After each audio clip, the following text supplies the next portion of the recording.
রাদিয়াল্লাহু আনহু বর্ণিত, তিনি বলেন নবী করিম সাল্লাল্লাহু আলাইহি ওয়াসাল্লাম বলেছেন, কিয়ামতের মাঠে মানুষকে সর্বপ্রথম সালাত সম্পর্কে জিজ্ঞাসা করা হবে।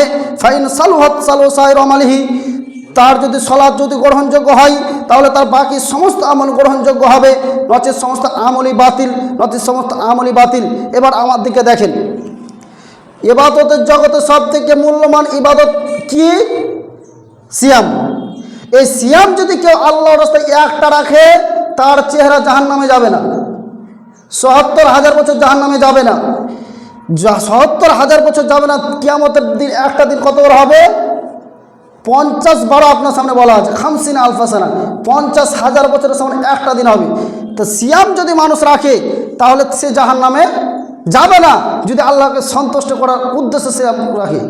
কোনো মানুষ যদি হজ পালন করে তাহলে সে এমন এরকম হয়ে যায় যেরূপ তার মায়ের গর্ভ থেকে বের হলো, নিষ্পাপ যেমন হয়ে যায়। কোনো ব্যক্তি যদি হজ্জে মাবরুর হয়ে যায় তাহলে সে নিষ্পাপ।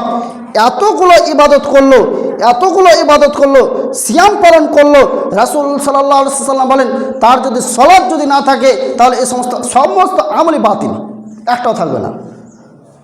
সিয়াম পালন করছেন, সালাত আদায় করেন না, এই সিয়াম রেখে কোনোই লাভ নাই।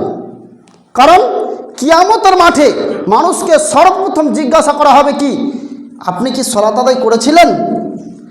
যদি তার সালাত থাকে তাহলে বাকি আমলগুলো দেখা হবে, নচেত সমস্ত গুণ মারে দিবে, কিছু দেখা হবে না।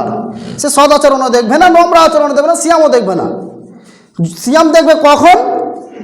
যখন খাতায় নাম উঠবে তাহলে, নচেত কোনো লাভ নেই।